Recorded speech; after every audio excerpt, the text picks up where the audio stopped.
अब आप देखिए, सवाल यह है कि आपको यहाँ पर कितना कंटिन्यू करना चाहिए, चैनल को कॉल लेना होगा, क्योंकि मेरे लिए बहुत मुश्किल हो रहा है इस बहस को कंटिन्यू करना। I am really sorry.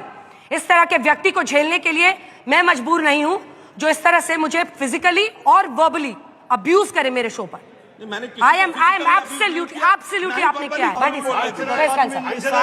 इसके बाद रुक जाइए, wait for your turn sir. शिवे सर्वार्थ साधिके शरण्ये त्र्यंबके गौरी नारायणी नमोस्तुते। आदरणीय अंजना जी, आज माता चंद्रघंटा का दिवस है, किंतु मेरा सौभाग्य 7वें दिन की जो माता है, माता कालरात्रि के स्वरूप का दर्शन मैंने आप में आज किया। और माता चामुंडा के रूप का कहीं दर्शन ना हो जाए, इस बात का सभी पैनलिस्ट ध्यान रखिए। मैंने पिछले शो में खास करके असुरी ताकतें और मैंने पिछले शो में आपसे 2 मिनट नॉन स्टॉप बोलने का आशीर्वाद मांगा था। आपका इतना आशीर्वाद लगा कि फुल स्टॉप ही नहीं लग रहा है। देखिए, बिल भी कल आने वाला है। अब देश कैसे डिसाइड करे कि ये बिल देश के हित में है कि विरोध में, उसका एक पैमाना ये है, यदि विपक्ष किसी बिल का बहुत विरोध कर रहा है, तो समझ जाइए ये बिल राष्ट्र के हित में है। पहली बात। दूसरी बात, मैं अमित शाह जी का बहुत सम्मान करता हूं।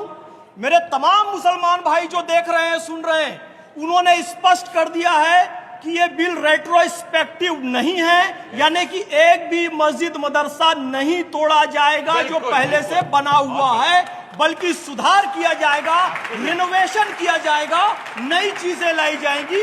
यह दूसरी बात। और तीसरी बात मैं कहना चाहता हूं, चंद्रबाबू नायडू जी, नीतीश जी, जयंत चौधरी जी, चिराग पासवान जी, इस पैनल को देखिए। 4 मुसलमान हैं, 3 मुसलमान आपके साथ हैं, 75% मुसलमान आपको यहां पर आपके साथ दिखाई दे रहे हैं। निश्चित होकर आप बिल का साथ दीजिए।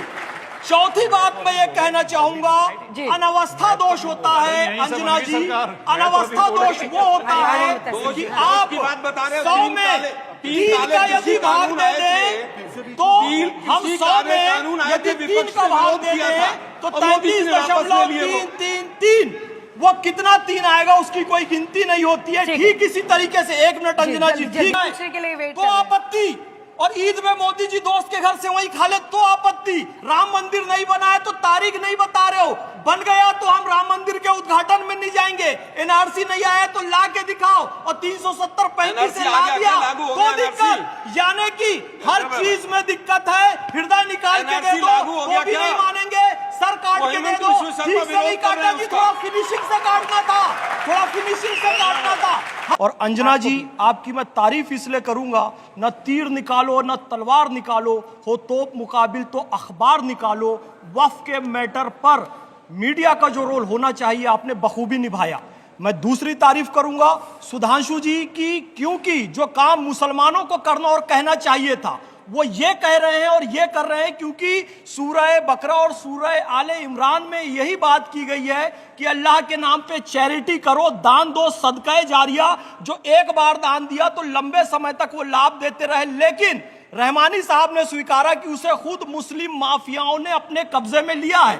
और सुधांशु जी ने एक बहुत अच्छी बात ये कही कि जो मामले अनसेटल्ड हैं उन पर यह कानून लागू होगा। और अमित शाह जी कह चुके हैं ये रेट्रोस्पेक्टिव नहीं है, यानी कि पहले से जो मस्जिदें बनी हुई हैं उस पर कोई इफेक्ट नहीं पड़ने वाला है। इसके बाद भी आप मुसलमानों का और ईद का इतना दुरुपयोग करेंगे, ये कहेंगे कि ईद पर नए कपड़े नहीं पहनो, काली पट्टी नहीं बांधो, जबकि अंजना जी बताऊं, अल्लाह रब्बुल इज्जत खालिके कायनात ने खुद जन्नत से हजरत इमाम हसन और हुसैन के लिए नया कपड़ा भेजा था ईद पर पहनने के लिए। हम अल्लाह की बात माने, ये ओवैसी की बात माने, ये तौकीर रजा की बात माने, जो ईद के खुशी के त्योहार में भी हमें ये कह रहे हैं कि तुम नया कपड़ा नहीं पहनो। और एक बात मैं और बताना चाहूंगा जी, अंबानी को दे दिया, अडानी को दे दिया, फैक्ट चेक कीजिए, 2006 से 2010 के बीच में बना है एंटीलिया। उस समय किसकी सरकार थी जी? मनमोहन सिंह की सरकार थी, पहले अपने गिरेबान में झांक कर देखिए। क्षमा चाहूंगा, झूठ की राह पे चलने वालों, सच बोल के दिखाओ तो कोई बात बने, और आईना तोड़ने से क्या फायदा, दाग चेहरे के मिटाओ तो उतना कोई सच बात। बोलने की हिम्मत चलिए, ठीक है, आपके कुछ अंदर अभी सवाल नहीं है। है। जितना सच हमें तो हम बोल पता ही रहे नहीं था, हैं, आप बोल मंत्र भी जानते हैं, शेरो शायरी भी जानते हैं, गजब ही है। क्योंकि अब तो लग रहा है आपने गुगली मार दी है, और ये कह रहे थे अभी कुछ देर पहले कि ये बिल तो पास होके रहेगा। हैं? बिल्कुल बिल पास होके रहेगा। जनता दल यूनाइटेड हमारे साथ है, पासवान जी हमारे साथ हैं, नीतीश बाबू हमारे साथ, और सब अच्छे से जानते हैं अब तुष्टीकरण की राजनीति चलने वाली नहीं है। प्रगतिशील मुसलमान हो गए हैं, पढ़े लिखे मुसलमान हो गए, इनके झांसे में आने वाले नहीं हैं। ये बिल बिल्कुल पास होगा। और पुनः मैं बताऊं, भारत में इस्लाम ख्वाजा मोइनुद्दीन चिश्ती अजमेरी रहमतुल्लाह अलैह से है। गरीब नवाज फाउंडेशन के अध्यक्ष बैठे हैं, और गरीब नवाज के दर के सबसे बड़े अधिकारी दीवान साहब और नसीरुद्दीन साहब अजमेर दरगाह के, उन्होंने बिल का समर्थन किया है। इससे बड़ा उदाहरण और नहीं चाहिए कि प्रगतिशील मुसलमान इस बिल के साथ है। ऑल इंडिया इमाम ऑर्गेनाइजेशन के अध्यक्ष मौलाना उमैर इलियासी इस बिल के साथ हैं। 80% से ज्यादा पसमानदा मुसलमान इसके साथ है। जो देशभक्ति की बात करेगा उसे आरएसएस वाला कहते हैं, तो आरएसएस को आपने पॉजिटिव सिद्ध कर दिया।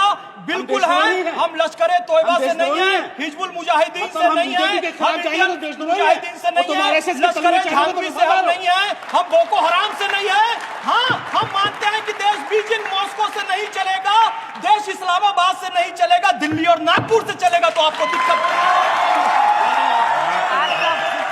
फुल फॉर्म में आ गया। आपने सवाल लपक लिया। बस सुधांशु जी, अरे सुधांशु जी से सैकड़ों नारे न देख, घर अंधेरा देख, तू आकाश के तारे न RSS की देख, मीटिंग और नहीं दिल है को सर। बहला ले, इजाजत मीटिंग में है, बैठा मगर भाषण इतना नहीं ना करता उड़, है। रोज सपने देख, लेकिन 2027 के सपने इतने प्यारे न देख। चलिए, ठीक है, जल्दी से एक बार सुधांशु जी का सवाल था, इन्होंने लपक लिया, एकदम दिल से बोलने लगे। भाई, लेकिन भाई, लपकेंगे सुधांशु नहीं। जी अरे दिल से ही जल्दी से बोलेंगे जी। बताइए। हाँ, अच्छी बात है, दिल से बोलिए।